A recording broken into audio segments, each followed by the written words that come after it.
The PGL Copenhagen Major has been over for quite a bit, but I did promise you guys that we would look over every playoff match and highlight one player from every single match that I thought was impressive. And so today we're going to be looking at FaZe versus Spirit, which a lot of people said was probably the match of the major. I want to look at BROKY on Nuke because I think he did a masterclass of opping. Even though they did end up losing the map, I think that there's a lot that you can learn, even though he didn't have an outstandingly great performance, like he didn't have 40 kills, but I still think that he played his role down to a T, and there's a lot of really important things that you can learn if you're somebody who's interested in opping, and we'll get right into that right after a quick word from our sponsor. Today's video is sponsored by SkinsMonkey. SkinsMonkey is a site where you can trade skins that you already have to get some skins that you might want. That way you can hop into your next game with some fresh new skins. All you have to do is log into the site through Steam, put in the skins that you don't want anymore, grab the skins that you do, and then click trade. Trades happen almost immediately, and any balance that you don't use in the trade will roll over for a trade that you might do in the future. Right now you can get a free $5 if you were to use code Austin on the site, and if you were to use my code you would get an additional 5% on top of the 30% deposit bonus. So let's say if you deposit $100, that means you would get $135 if you use my code to deposit. So make sure you guys check out SkinsMonkey, and let's get right back into the video. So we're going to be taking a look at BROKY, who actually had a pretty good map, I'd say, all things considered, but there's actually a couple of things that I want to talk about in this game. Now, if this is your first demo review that you've ever watched from me, you might be a little unaware of how I do things. So first things first, I don't put a big emphasis on pistol round stuff because, to be completely honest, pistol rounds are kind of random. I don't think there's a lot that you can learn from that, but I more put an emphasis on the ideas instead of the outcomes. So I want to explain how pros are kind of looking at situations, so even if they don't get the desired outcome, you can kind of understand and you can learn the thought process. So if you're somebody who has any interest in competing, you might be able to apply some of the stuff to your game. This is a really good example. This is actually the first time that we've covered an AWPER on the channel, and one of the things that people don't know about AWPERs is that a lot of times on T-side nuke especially, they don't op. So believe it or not, in this demo review, BROKY doesn't really pick up the T-side op that often. I think it was like 5 rounds in total, including this is double overtime as well. So there's a lot of things to look at here, a lot of things to analyze, and I'm excited. Let's hop right into it. So of course, BROKY, one of my favorite AWPERs to watch, just because, like I said in the little intro there, fundamentally he's one of the better AWPERs that you'll see. And on T-side nuke especially, you'll see that not just BROKY, but every AWPER will pretty much take on this supportive role. They're not going to be the first one in. They're most of the time going to be in the back, throwing the flashes, throwing the utility, and all of this is by design. I mean, everybody knows BROKY's clutches, right? Well, I mean, I'm sure you've seen a couple of 1v4s, 1v3s. I mean, this guy is one of the best clutchers that we've seen in Tier 1 in quite some time, and that's not for no reason. I mean, the reason he's winning all these clutches is because his role sets him up to be one of the last people alive, even when he doesn't have an op, because he's throwing all of the nades with Kerrigan. So your 3 entry fraggers, or somebody that you would want to go in first on FaZe, would be Frozen, Rain, Kerrigan, maybe Rops, but BROKY's mostly going to stay in the back in, situations where he has op, and when he has rifle, they're just used to him throwing utility, so he'll be in the back anyway. I feel like I've kind of over-explained this because this is a boring round. So again, you're going to see this. He's kind of just being the glue. He's helping Rops in lobby right here. They're kind of pressuring, feeling that it's a full eco. Not a lot to do here, but the thing is that CT side of nuke is very strong, and so you see a round like this in the pro scene where it's like 5 USPs and the T's are taking it slow. You're like, man, just rush them, they don't have a gun. But the problem is that a round like this is very, very winnable on nuke because close ranges. That's actually why the op doesn't get used as much. These close ranges allow for 5.7s, mag 7s, the Zeus even. They're all lethal at these ranges. Close range is insane, and it's actually not very good for the op, which is again why you'll see BROKY most of the time on rifles in this match, and every match that you watch. Now, I just recorded the next 5 rounds, and then I realized something, and that's that this will be the first time in a demo review that the rounds are so similar that I actually just don't want to put them in a video. So we're going to go ahead and watch this round, and you're going to kind of get an idea of how BROKY plays his role pretty much every round, and I'll skip a few here that are pretty similar. So what BROKY does is he starts the round by throwing outside smokes, and of course the reason being we want to throw outside smokes because if the outside smokes are up, then that could force a rotation down. It basically lets you play with how the other team is set up and put yourself in a favorable position. And because of that, BROKY will start the round by throwing outside smokes, and then he'll go into lobby, or he'll come back here and he'll watch as rain goes down, and then he'll go back into lobby, or maybe a couple other people will go down. But typically BROKY's going to stay in this area right here. Between these X's, that's where he stays. He's either back here or he's, just anywhere in this area. That's where he's staying most of the rounds, and that's completely fine. That's his role. And because of that, we're going to go ahead and skip a few rounds. Now, this round was a ramp pop. It didn't work out because, well, Spirit's also insane. This is probably the most stacked match that was played at the major. The star potential is just outrageous. So with that being said, we're going to go ahead and skip a round, and this will be the first one that I don't do every round because there's just, I can't waffle enough. I'm not gonna lie, like, I'm pretty good at waffling, overanalyzing, but every single situation is just, you know. So, 1 second. So this is something that you'll see a lot on Nuke, especially a Kerrigan Nuke, where they like to do these AWPERs. And when they do these AWPERs, they need 2 people to throw the utility. And of course, assuming that BROKY is our AWPER, he'll probably want to be on the roof throwing utility because he can't entry with the AWP. So what they'll do is, they'll do the same thing, where you have Kerrigan in the back. He's going to throw some sort of outside pressure so that Rain can apply pressure. And then they're going to come into an AWP, which basically means that from the beginning of the round, BROKY's set up here. Now, I did mention earlier that this review is a little boring on T-side, but CT-side is insane, and it's one of my favorite roles ever. CT-side AWPing it's just so much fun. There's so much to look at, and I can't wait to show that, but you're going to have to sit through this. If you want to skip to CT-side, I don't blame you, but 100% there is so much you can learn on both sides, but CT-side is insane. Regardless, the A hit falls on its face. Of course, BROKY, you know, he comes in, he's set up for the clutch. It just doesn't work out, and unfortunately, he will go down. A couple of unlucky rounds later, and we find ourselves with our first op of the T-side. Now, T-side opping is actually pretty interesting. The problem is there's only a few plays you can go for, so it doesn't make a lot of sense to have it every round, because if you're not going outside, the op is somewhat useless. I'm not going to lie to you. So what we'll see is more of the same. This time, BROKY's going to be involved early rounds, so he's going to be holding back red the entire time, because of course, you know, it's not something that we don't see. Let me just clear the thing. If somebody were to hide back red, it would be very common for them to wait here until they hear somebody throwing grenades and then peek out with a flash, or just peek out in general to try to catch them off guard. The way you saw Rain was throwing that smoke is something that a lot of people do, and so therefore on the other side of the coin, they wait for that on CT side and then they peek. And now that's why BROKY set up holding back red, in case you were wondering. So now he's going to move, and he's going to continue to be more of a supportive AWPER. This is the thing about Nuke, is a lot of up and coming AWPERs, or people who are picking up the role for the first time, they actually play the AWP wrong on this map, because they try to go for too many picks, they try to go for too many entries. They basically try to make it the all about them show, trying to just, you know, open up the rounds on both sides. And to be completely honest with you, Nuke is not a map that really lends itself to that. You know, like, you can't really force a lot on this map. So what you'll see is what BROKY does is, of course, just play more supportive.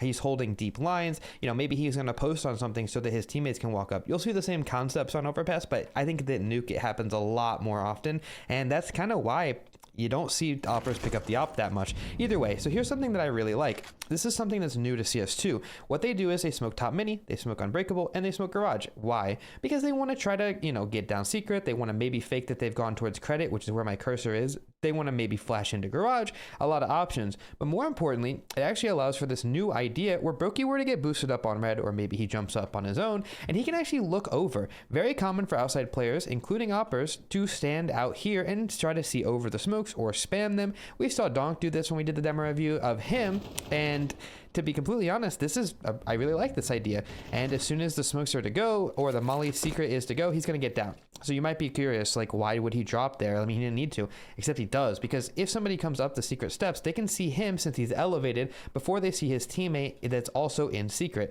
So he can't stay up there.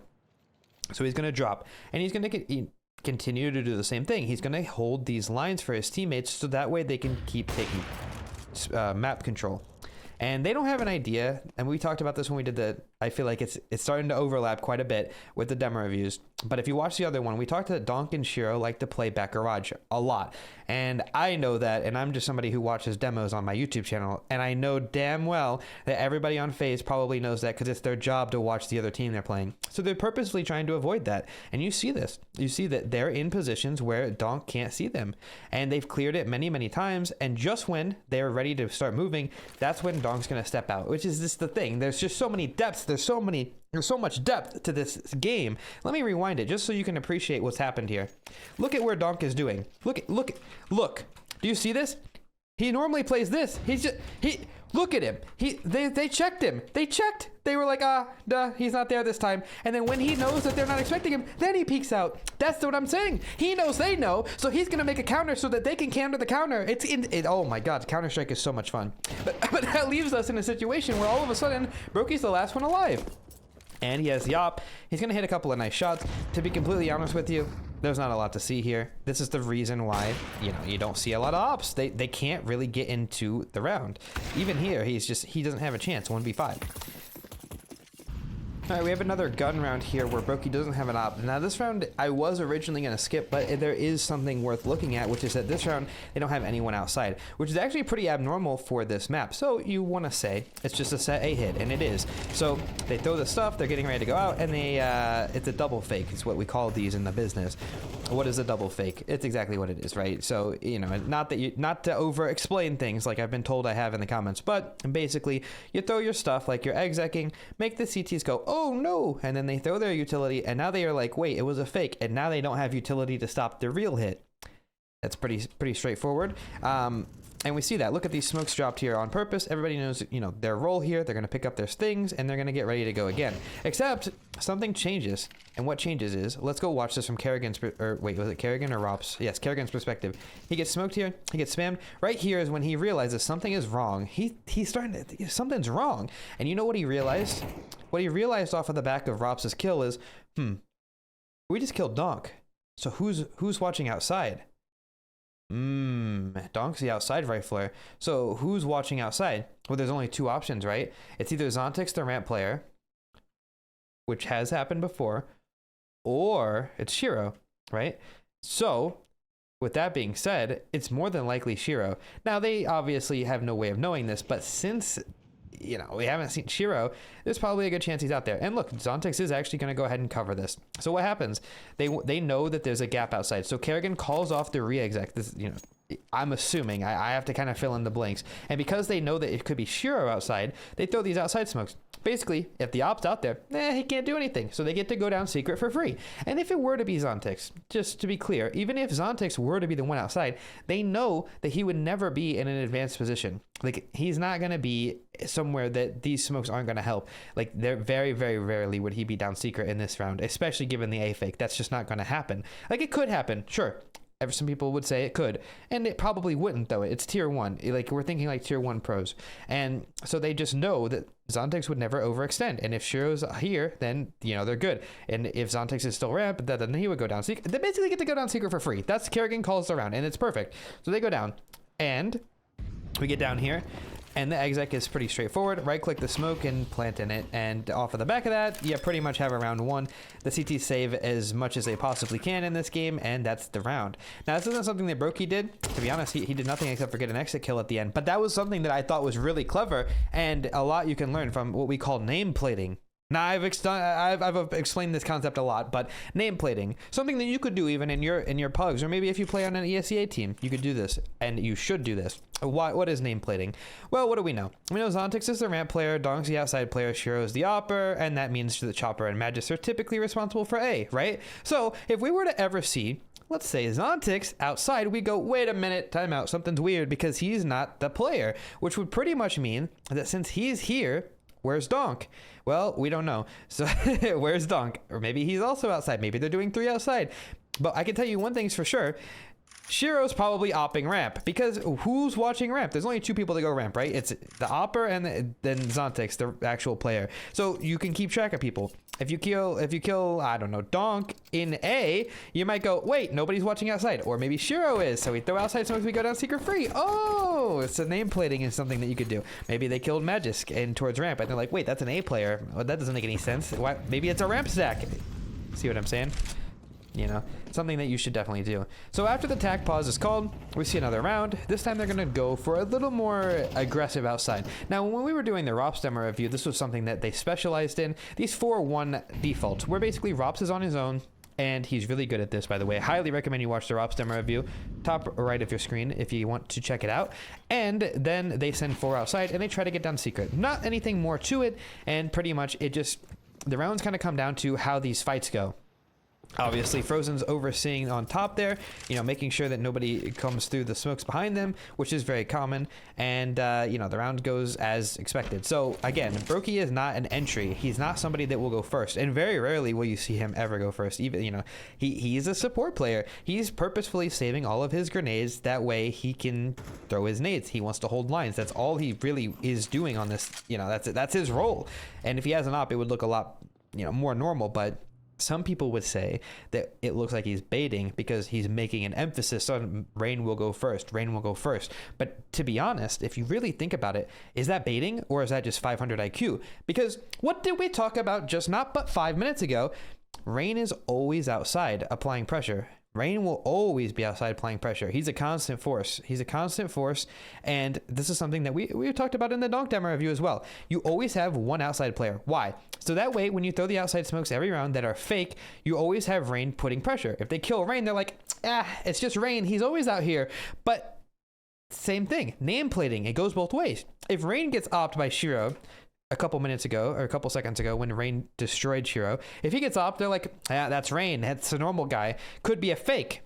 There's a little bit of doubt in their mind. If they kill BROKY, they're like, that's BROKY. He's normally in T-spawn every round. It's got to be all down secret. You see what I'm saying? This nameplating concept is so important, and it gets used way more than you'll ever expect. So the answer is BROKY baiting. Absolutely. But he needs to, because if he dies first, the entire round gets given up. Literally, the entire round. They know, like, oh, that's probably a commit down lower because BROKY shouldn't be there, right, in a normal round. So that's why Rain needs to go first. That's why BROKY is purposefully staying away from getting spotted and letting Rain go ahead of him so much. It's not baiting the same way that you bait your teammates in your matches. It's baiting in a way that makes it so the other team has like kind of no idea what's going on. Rain could easily make this play on his own, and some rounds he will, but that's why you see this.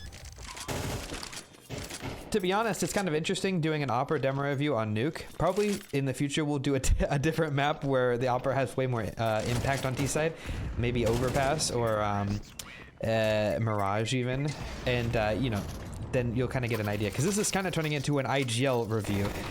So again, you see BROKY coming in towards lobby here. This time he's going to fill a role for Rops because Rops is a little late. I actually don't know where Rops is. Hold on. Oh, I am watching Rops. Imagine that. I forgot that BROKY died at the end of the round. I'll leave that in. That's actually kind of funny. So what did we see this round instead? BROKY comes up onto the roof. Why? Because remember earlier when we ran this A exec that didn't actually end up working out? Well, Kerrigan remembers that they never finished that A exec and it ended up being like a fake, right? Or they kind of, that's the round that failed, right? The round where BROKY died here. Well, now they want to run it again, except this time they want to do it right because they probably know what went wrong, so they're going to fix it. So what do we see? We're going to wait a little bit, fast forward. Nades come in, dropping in. Oh, psych, just a fake. Because I'm trying to tell you exactly how the other team is thinking. Kerrigan obviously knows that if they run the same exec that they already lost, that they don't have a good chance at losing. So what do? They do the same A fake as a diversion play, right? As a diversion. So let me explain. Let me rewind it, because we were too busy looking at BROKY, as I just did a little deception on the viewer for fun. What's happened here is we threw outside smokes. Just the exact same round as before. The exact same round. The main difference is that Kerrigan and Rain are sneaking through. So let's watch this from Kerrigan's perspective now, instead of BROKY's. They're going to walk through the same smokes that we talked about before. They've been throwing this all game. It's conditioning. It's the same thing that I talked about in the Centaurus demo review. Conditioning.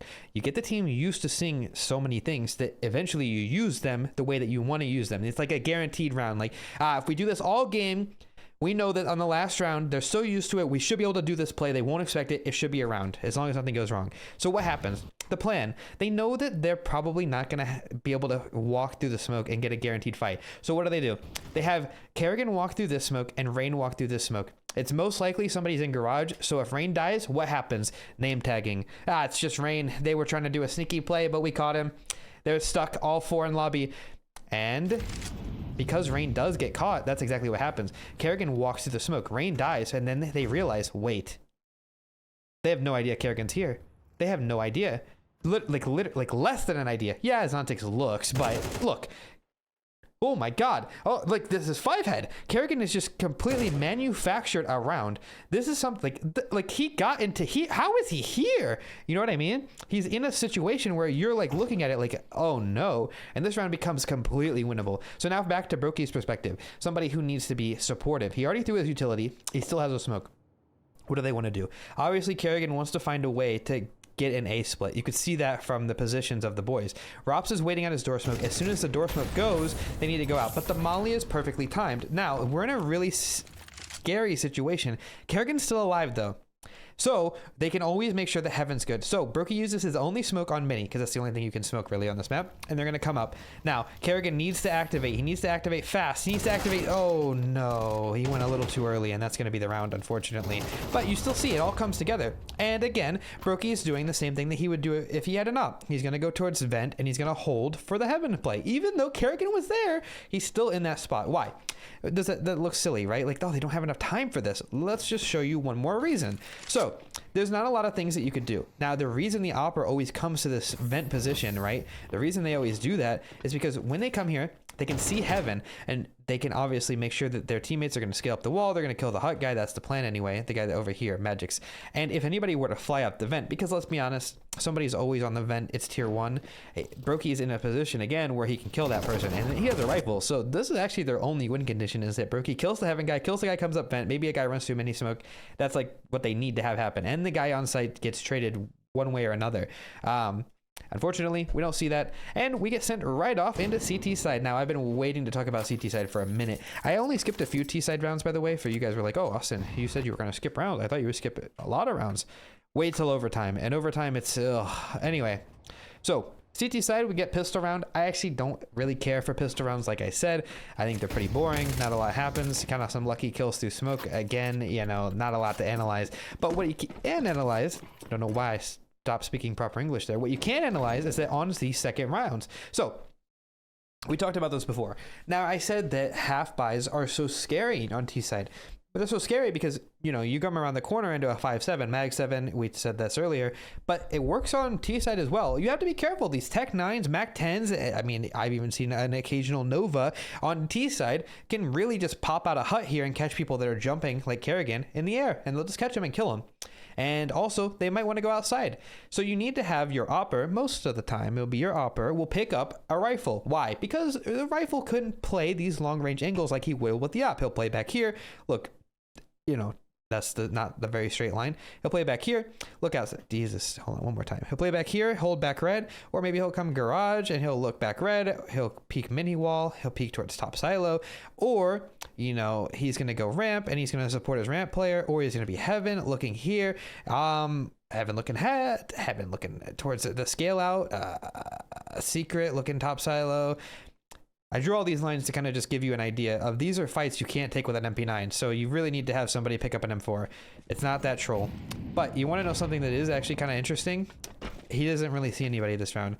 But what is interesting that doesn't happen in this game is the new meta that I saw, that this major, something I want to put in my things I learned this major was, I don't remember which person it was specifically, and maybe it was Chopper. I think maybe it was actually, was after they win the pistol round, they just keep using the USP, because now with MR12 everybody's doing full ecos after they lose pistol, like they've always should have been doing, and so they get the USP so they can get the op out on their first gun round. That way you can have your op on the first gun round on CT side, because CT side economy is pretty bad now. And yeah, you see this again. The MP9 got a lot of kills, so BROKY gets his op. Ta-da, here we are, finally. AWPER demo review.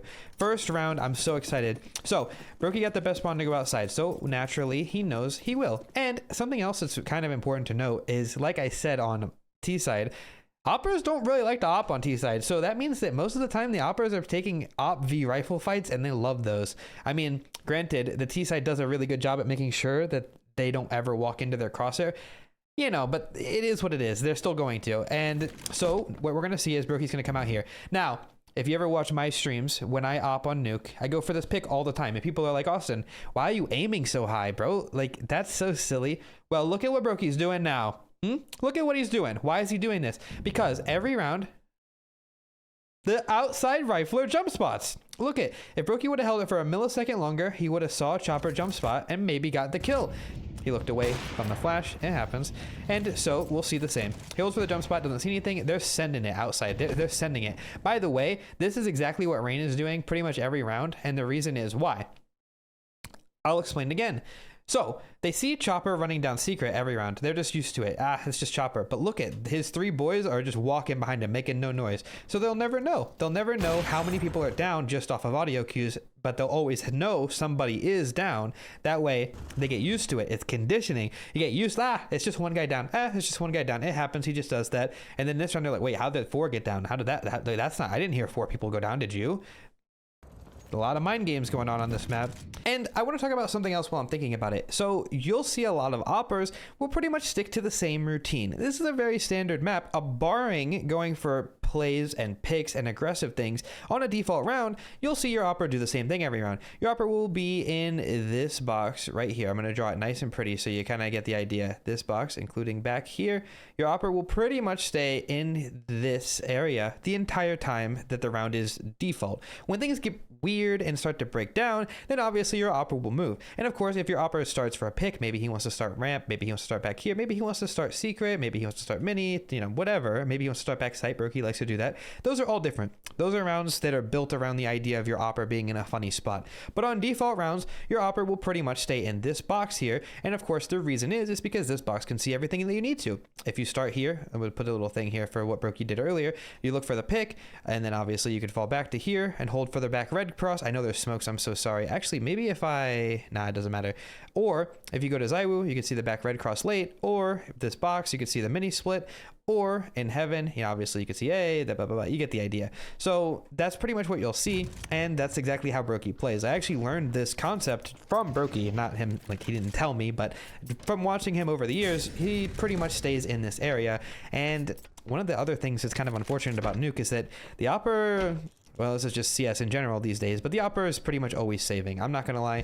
This is a 3v5 and they're already saving, which is fine. It's respectable. You need the AWP. I mean, it's a very important gun. You need the AWP. And off of the back of saving that AWP, they know he has it, so he will be easily avoided. This is kind of how the pros think, right?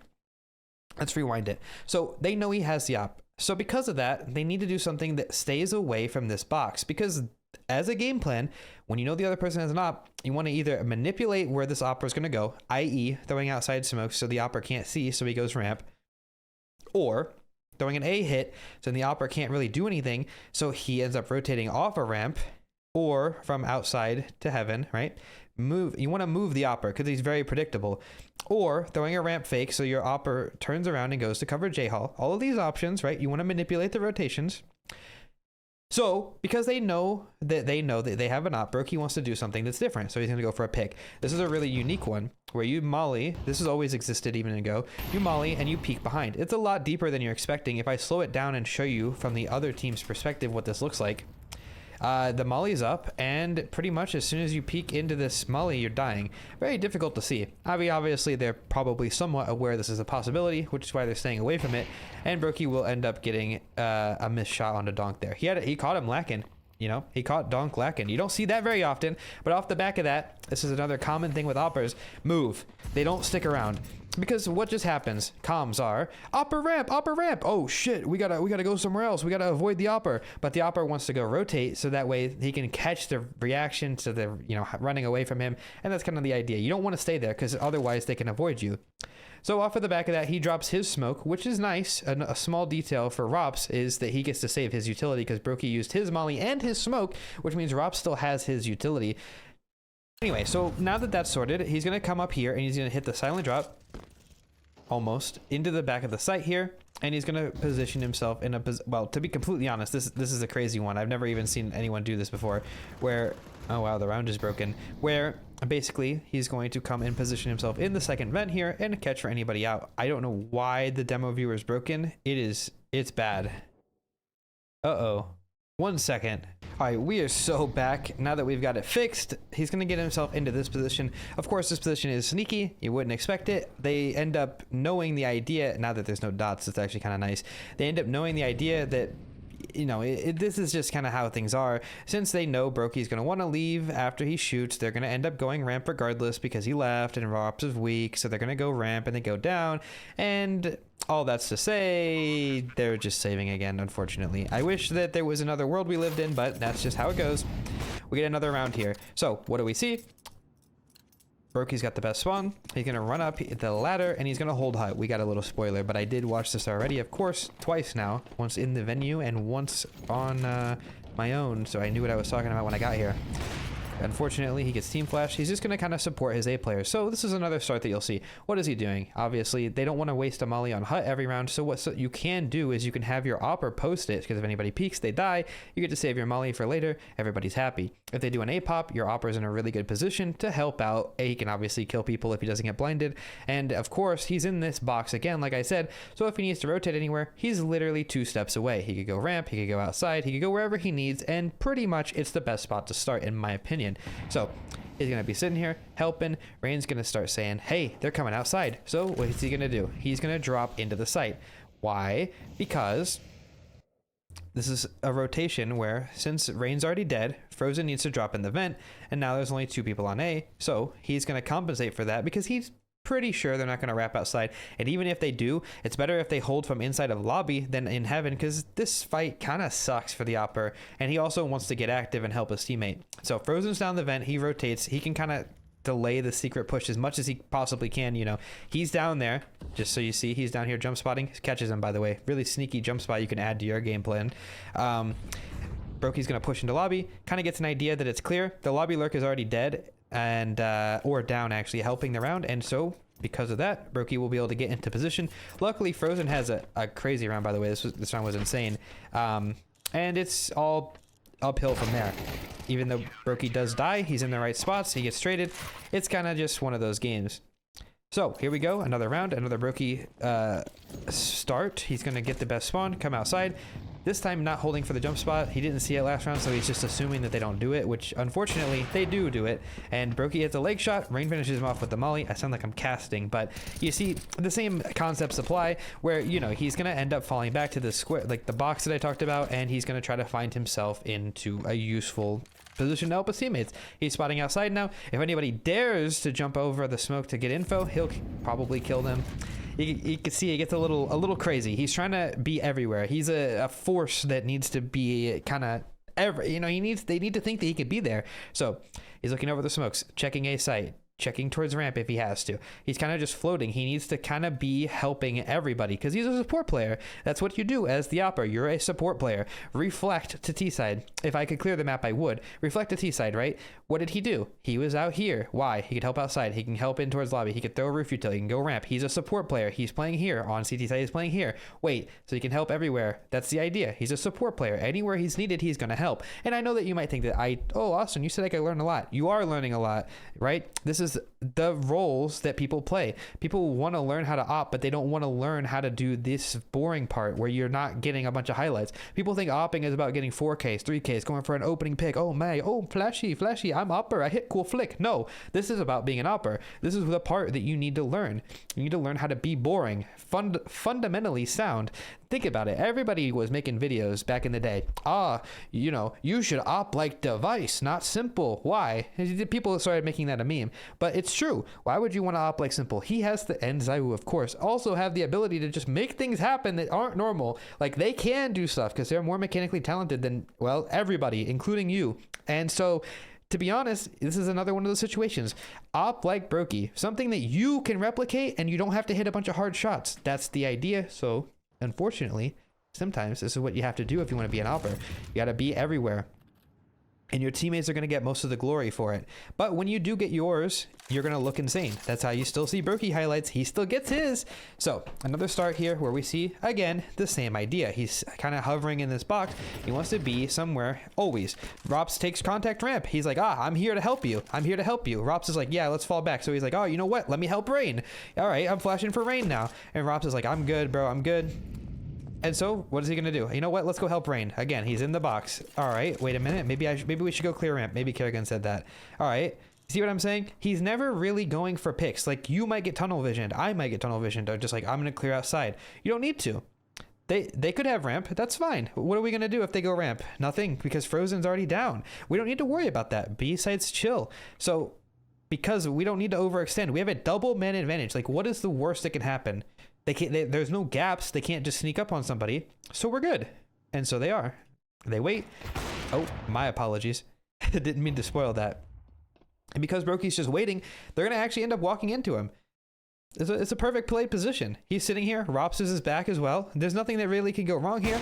Misses the first one. Rops helps him out. BROKY gets on to donk, and pretty much it all goes well. By the way, BROKY is afraid to die because if he does die, he gives over the AWP, and that AWP can either get thrown out or used because it's an AWP, and an AWP is, you know, very dangerous in a clutch. So that's why he's running to get away there. Wow. Another exciting round of Counter-Strike. That was... What do we see? BROKY gets the best spawn, so he comes out here, drops his stuff to rain. Why? Because he's going for an aggressive pick. Here's something that you can learn. If you're going to go for an aggressive pick, back in the day, Nade King made a video, and I remember because I was a young one. And what did Nade King say? He said if you're going to push something aggressive early round, you should use your nades early. That way, you don't die with nades. Same concept applies these days, except you don't have to throw your nades because you could just drop them now. So if you're going for an aggressive play, drop your nades to your teammates. That way, in case you die, your nades are still used, and that's very important. Now, he doesn't drop all of his nades. He throws his own smoke, and he drops rain to molly. But those are the two most important things. He's going to come towards back red here. Like we talked about earlier, the smoke has a tiny gap in it. He's not feeling it, so he's going to leave. And that's completely fine.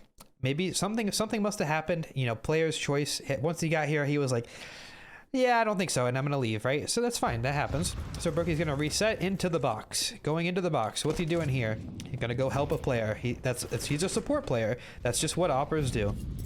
Dropping into the back of the site here. He does hit the silent jump, and this time, who's he going to support? He's going to support his boy Kerrigan. Baby Kerrigan called for him to come help him. I don't know. But look at this. Really good setup. Robs goes down. They're in a prime position to push. Kerrigan actually gets active. Now I remember watching this round, and you know, I even said to the person I was sitting next to, I was like, Kerrigan just pushed HUD. That's crazy. And to be honest, it does look crazy, but now that I'm watching the demo back, it kind of makes sense because BROKY was there the entire time. So even though it kind of looks like Kerrigan's like completely stuck, like, oh, I can't believe he would just solo push HUD. Like, he's stuck on this site. He's gonna get spammed. Yeah, but it doesn't matter because BROKY's here, and the second that they try to come kill him, they're gonna meet an AWPER, and they weren't expecting that. Plus, Kerrigan dropped the bomb. That's just something that you just, you know, sometimes you get lucky, and he got lucky, that's for sure. Unfortunately, BROKY misses. We're watching the wrong guy. Sorry. BROKY misses his shot. It was a tough shot regardless, and he needs to just give it up. They're like, you know what? We don't actually need the bomb. We have man advantage. That's more important. So BROKY's going to give the AWP over to the low player. By the way, since we've never done an AWPER before, but we have seen this happen in other demo reviews, let's talk about it. So a lot of times you'll see the AWPER drop the AWP to somebody who has low HP. And why is that? Well, that's because if somebody has lower HP, they can get body shot one time by an AK and lose. So if you take a rifle versus rifle battle, most of the time you're going to lose unless you hit the instant headshot, right? But if you have an AWP, you can shoot one bullet and the same time they shoot one bullet, but your bullet's stronger. So basically it just makes it so you're more, what can I say, useful or more likely to get a kill when you have the AWP, when you have low HP. And then of course the rifler can still now take full damage. And so that's kind of the idea. Plus, BROKY is a really good rifler, and I'm not gonna lie, there's a world where I could still see BROKY as like a star rifle role or a support rifle role because he's really talented with this gun. But yeah, there's not a lot to see here. The round kind of just goes. I'm gonna skip it because it all falls apart. And yeah, I mean, not a lot to learn there. Just a good 3v4 round. Got a little weird, silly, and here we have it. And the last round is called. BROKY goes for this, same thing. Checks, doesn't see. Gonna check again. Holds for the jump spot. He wants to cross to back garage here. Just looking for an off angle. Nothing too crazy. Now you will see that he stepped out of the box. Now I've been making such an emphasis on this because pretty much as soon as you step out of the box that we just discussed, and now you're in the I'm making a play category, because now BROKY's committed to left side garage. This is a gimmick. If somebody walks through, they're gonna get killed probably, but he's stuck. That's the push and pull. You know, I get a kill, but I'm stuck right side garage. You know, this is just kind of how it goes. That's how the box works. If you step out of it, you're making a play. Here we are. Remember what we've seen before. Chopper is typically the guy that runs down making noise. This time he's not. So what does BROKY hear? He hears this. So basically, he has no idea. He has no info. All he can really say is they can be down. They threw smokes. I don't know if they're down. I don't know. Right?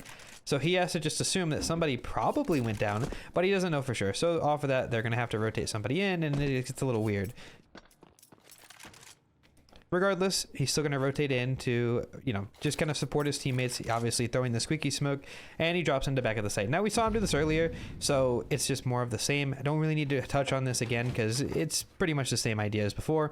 He's just in a position that's going to catch somebody off guard. He is, you know, committed, so if anybody were to drop in towards, you know, they want to do an A hit, they're going to walk into BROKY. Pretty much, it's a free kill, and he knows that. And actually later on we will get to see that, but unfortunately this round is not that, and they're gonna have to save. No, actually I think they lose this round because I feel like they save. I don't remember though.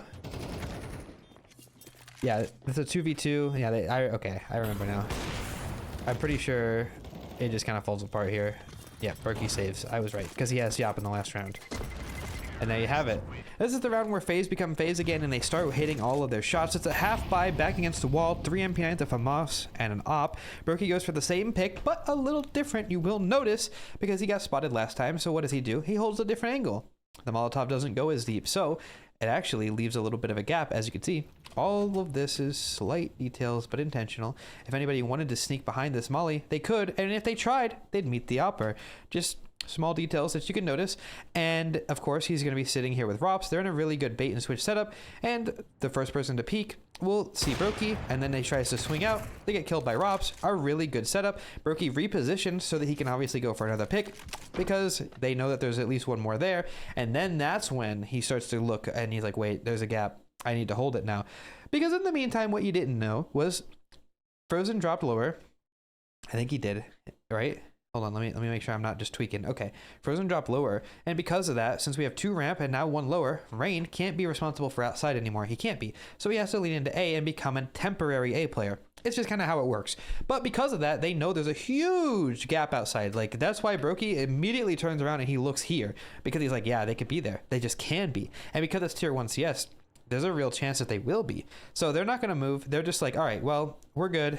You know, he could go heaven. They know that they could go heaven. So off of the back of that, let's rewind it since you can actually see this. Off the back of knowing that they can go heaven, Kerrigan is like, yeah, we can't have that. So let's get into hut because heaven is impossible. Like, we can't hold heaven with MP9s. Come here, Rain. Come here. Let's go. We need to push. And so they do. And obviously they're going to catch Donk. And I think Donk got pretty upset this round. I remember seeing it hit his desk. Couldn't believe it. It didn't actually hit his desk, but he was upset. Because Kerrigan pushing with an MP9, why would he do that? Well, it actually makes sense.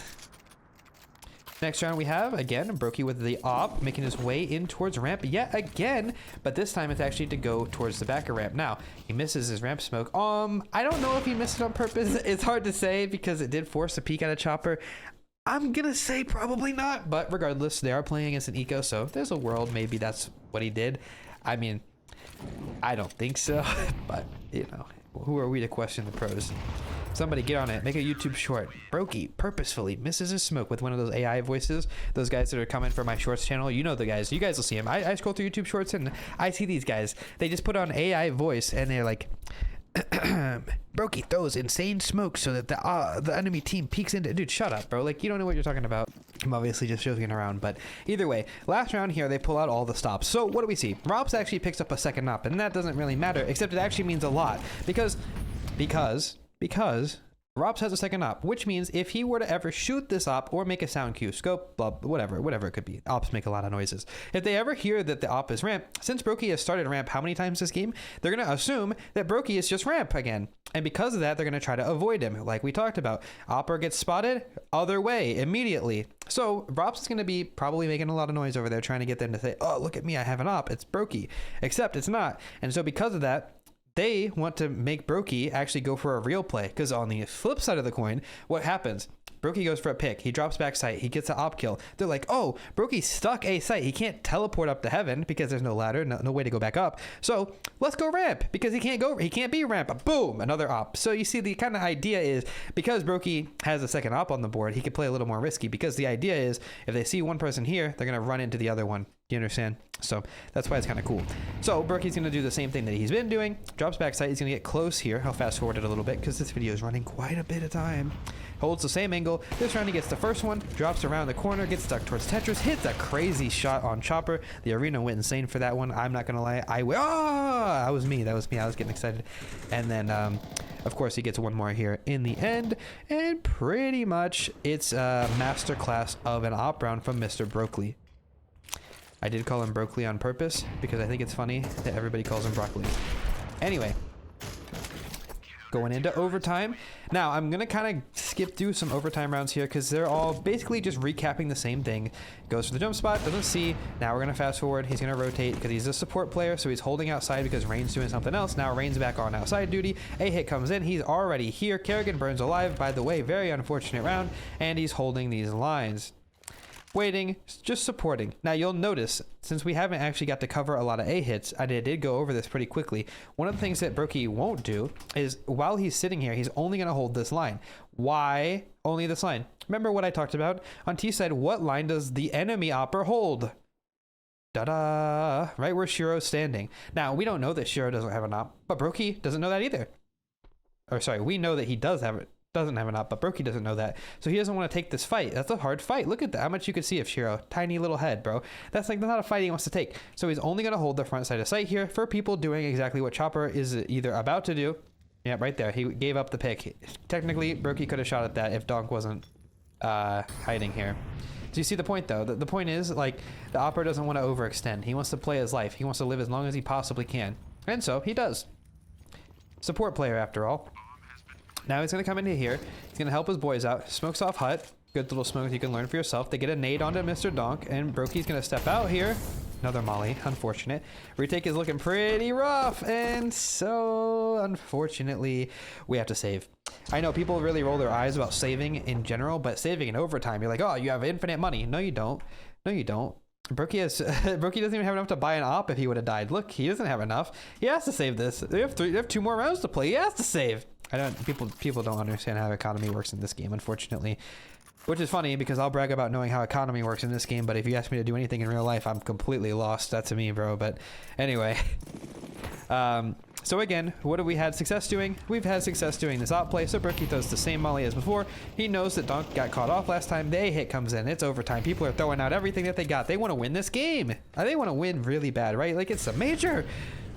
So they throw out the A hit again. BROKY's in some trouble. It's looking pretty rough. So he's like, yeah, this is tough. Gonna come up the ladder here. And then he's like, yeah, I don't know. They're faking a little bit, dropping. This is rough. I won't even lie to you. This is rough. Next round. The beginning of the round was good though.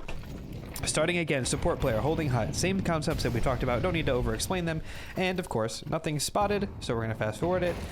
He's gonna rotate, here's noise. He's gonna rotate, here's noise. Just wants to be in the right spot always. There's a gap in the smoke. By the way, clever thing from Spirit here. Throwing a gap in the smoke so that BROKY looks at it. Kind of clever. They haven't missed their outside smokes all game, but they missed it here. Interesting little detail there. Of course, BROKY, now they know there's timings to be down. And by the way, some people will be like, oh, they could have just missed it. They could have. They could have. But I have reason to believe that they probably didn't. They've been hitting them all game, and you mean to tell me that this round specifically, they missed them on this round in overtime? I don't think so. I think it was to keep the outside players distracted. Either way, they're looking rough. They have no utility here, so BROKY does what he's been doing all game, hits the silent drop into the back of sight, and he's going to creep into hut. This is something he did a lot of. Unfortunately, this time he gets timing because Donk comes through mini, and that's just it. Unfortunately, they're looking rough, but it's FaZe Clan at the end of the day, and for some reason, this team has something in them, and whenever they're in situations like this, they just don't give up, and I love it as a fan. It's very exciting. This time we get a T-side AWP. It's overtime. He wants to go for something special, Mr. BROKY, so he's going to hold this specific line while everybody's doing the same thing that they normally do. He's holding, he's waiting. Again, support player. I keep saying that to emphasize that he doesn't need to go for these picks. People get irritated with AWPers. They think they play too passive. They think they save too much, but you have to play like this. It's not 2015 anymore. You can't just take the AWP and run around and kill people. It doesn't work. So they force him out. And of course, they know where Donk is. So BROKY drops his Molotov. That way, Kerrigan can throw the molly so that BROKY can be posted. You understand the detail. Let me explain it again. So because BROKY doesn't want to wait for his gun to get pulled back out after he throws the molly and potentially miss the shot, he gives Kerrigan the molly so that he can scope and then molly and then peek. Kind of insane. So Chopper plays a nice little angle there. He's just waiting. BROKY hits a leg shot. Knows Shiro's close. He knows he is. They get the kill. They had a reason to believe he was there. Of course, I think Shiro might have shot even. And this is the angle. This is actually surprisingly the first time we've seen BROKY on either side of this angle. I was going to talk about this a little bit, but they didn't actually play it as much as I thought they did this game. What is this angle? Probably the most insane angle. CT side as well. When we were talking about the box, you're not Roddy Rich. BROKY will play here. And most of the time AWPERs will play here and they'll hold this line. A lot of kills on this cross. There's a lot to see here. But on T-side, you can also get posted. And when they know that somebody is stuck on their right side, i.e. they can't cross this line, they know that he's stuck here, it pretty much hurts them. And since they know Chopper's legged, BROKY could call that. They're just going to isolate him. They want him dead. Like, they don't want to let him leave. BROKY's holding for it. And pretty much that's it. But again, you're seeing the same concept, right? Like, this is a line holding op style where BROKY's just holding a line and he's like, yeah, it's a timer. Like, we need to send our boys in slowly, whether we have to smoke mini, flash across, like we're getting into garage and we're coming for Chopper, right? And Chopper feels that pressure. Like, he's like, oh, wait, I know what's about to happen to me. I need to get out of here. I gotta go. And then he gets opped, you know, like that's how it goes. That's really how it goes. And off the back of that, of course, BROKY entries in with the op. Now, this is actually a rare occasion where you will see BROKY entry, but it's because he's going first with the op, because look at how many angles there are. If you're going into A site here, just send the AWPER in. He's not, like, he can't hold a line. Just send him in. Let the rifles trade him. BROKY, of course, is BROKY, though, and hits a crazy shot. By the way, I saw this happen on stage, and I was so confused. BROKY's mouse spun out at the worst possible time, and he still almost hit the quickscope. Yeah, that's wild. Luckily, Rob's closed it. That was insane, by the way, that BROKY's mouse spun out. Yeah, bad timing for that. You know, I'm surprised you don't see that happen more often. Here's something we also haven't seen happen more often was BROKY going on top of Silo. Again, it's overtime, so you pull out all the things. Like, you know, we don't do this on purpose, but because overtime is not really planned for, it's just something that happens. We take everything that we did in the base game, all of the conditioning, you know, BROKY's back here. No, BROKY's not holding top silo. He never went up there. No, BROKY's not going outside holding that line. He never did that. Now it's overtime. We don't care what BROKY did do. Now it's about what he's doing now, because now they're going into game plan. They're like, all right, everybody going into overtime. Guys, we can avoid BROKY. Super easy. He wasn't even opping, and then we don't have to worry about him. Let's just make sure we stop these A hits, stop everything. We're good. All of a sudden, BROKY's opping. This is not what we planned for. They didn't do this all game. Why is he doing this now? It's just because, again, you get conditioned to expect things, and then in overtime you need to pull out everything that you've been saving. You're like, you know, we didn't do this in regulation. Now we're going to break it out and see how they do. Granted, you know, it's not like earth bending, you know, that he starts opping Silo to catch the guy back credit. Like, that's, you know, I'm just telling you the reason why things look different in overtime is because the conditioning factor. So this is also different. I really like this strat. And now this is when I watched the demo back, I wanted to talk about this strat specifically because I thought it was pretty clever. So the idea is they throw outside smokes. Now Donk, again, it goes both ways. Donk never played secret in regulation. So they throw outside smokes and fake that they're going outside, when in reality, they're going to boost BROKY up, and they're going to have him post garage, because what happens? Donk plays back garage, and they know that. So when he goes to check to see if they're walking mini, he's going to get out by BROKY. Pretty smart. So they're going to creep up mini and do an A split. That's their plan, right? That's their plan. And of course, Donk is prepared, but I really like this idea. They're just doing an A hit, and they're doing it different. They know, like, they're expecting him. BROKY's like, yeah, it's chill, probably good. All right, I'm gonna start creeping up with the boys, and all of a sudden Chopper gets a kill. Donk comes through the outside smokes and gets a kill. Now BROKY's like, wait a minute.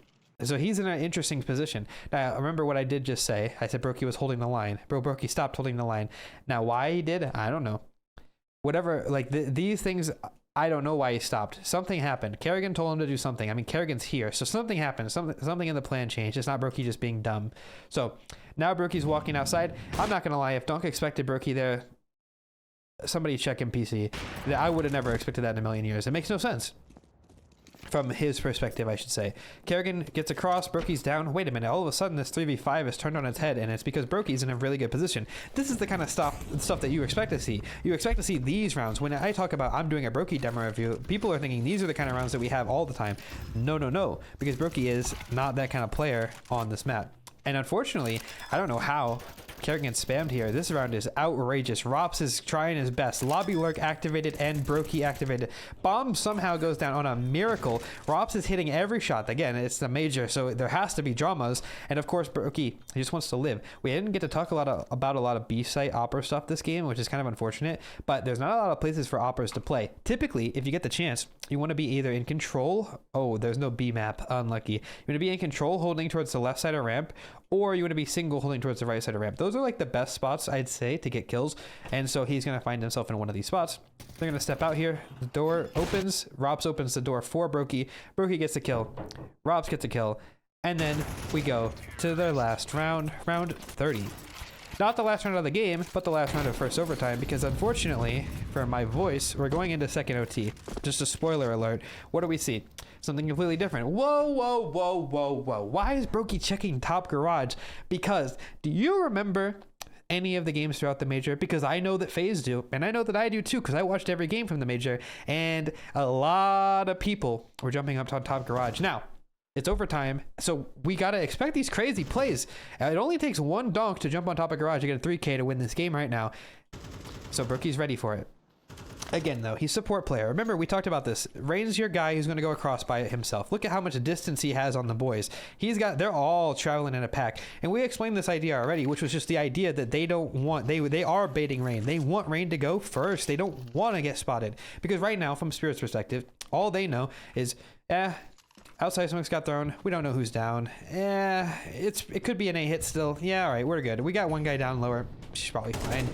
Rain hit that absolutely insane shot on the chopper, and then we are moving. What did we just talk about? I literally just said this. One of the best spots for the AWPER to be is right side ramp, because people get stuck a lot. BROKY was having a rough one, I'm not gonna lie. People get stuck a lot on the rafters, and also people want to go and come out right side ramp, and it's the easier one to come out in theory, because when you come out, I don't have a map for this, which is so silly to me, but if you come out the left side, most of the time you're facing control, you're facing backside, it's a little rough, but if you come out single, the right side, you only have to worry about single, and then the right side of default and clock, and that's just a little bit easier. So that's why most people tend to do that, which is why you want to have your op focused on that if you can. Anyway, they're gonna go for it as obviously the last round. BROKY's in prime position to miss a shot and make me get really terrified, because I thought they were gonna choke this and lose the game and get eliminated from the major. But that didn't happen. And all of that brings us to this round. This round is the final round that FaZe win throughout the entire map of Nuke. It's the final round. They go into a next map after this and they win, but this is the last round on Nuke. And what do? It's a T-side round, so naturally, BROKY's gonna try something different. He hasn't tried anything like this all game. He has not gone for any picks, so he's gonna go for ramp. Remember, on CT side, he went for a very similar pick, so it makes a lot of sense for him to hold for this on his T side. He gets smoked off though. Unfortunately, gonna have to move. Gonna, hold for lobby crunch. He's helping Rops, and pretty much he's just kind of poking and prodding, trying to find anything he can.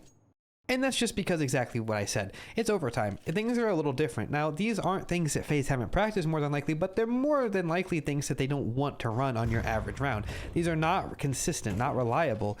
They don't want to run strats like this every round because they're pretty volatile. So what do? They throw outside smokes and they're putting pressure. Rain gets a kill onto Shiro, by the way, who's the Heaven player, which kind of flips around on its head.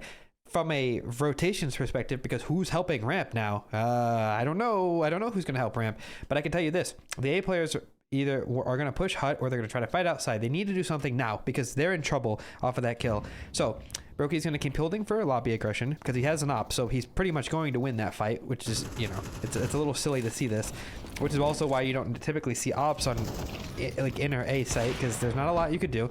He hits a trade onto Frozen though, and again, he was doing support player stuff. The molly that he threw, you might not have ever seen before, but it's a molly that lands, well, quite frankly, right under him.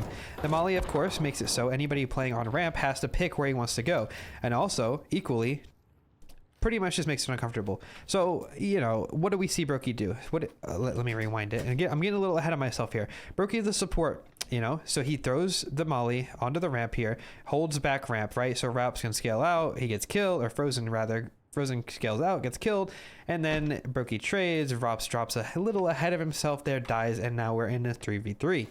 Now remember, I did say that this is the last round that FaZe wins, so there is a spoiler, but let me show you this. So Raps is going to recover the, well, I keep saying Raps. Now BROKY's going to recover the bomb, and he's going to make his way towards heaven. Now in the meantime, all this chaos, Kerrigan has found a gap. Now it's probably something similar to what we saw before. Kerrigan finds the gaps all the time outside because he baits rain, and it works pretty well. Very unfortunate scenes here. I mean, you know, he triple scoped and basically he went for the no scope there on accident. It's really funny to see these things because the official broadcast, you miss out on a lot of things like this. You miss out.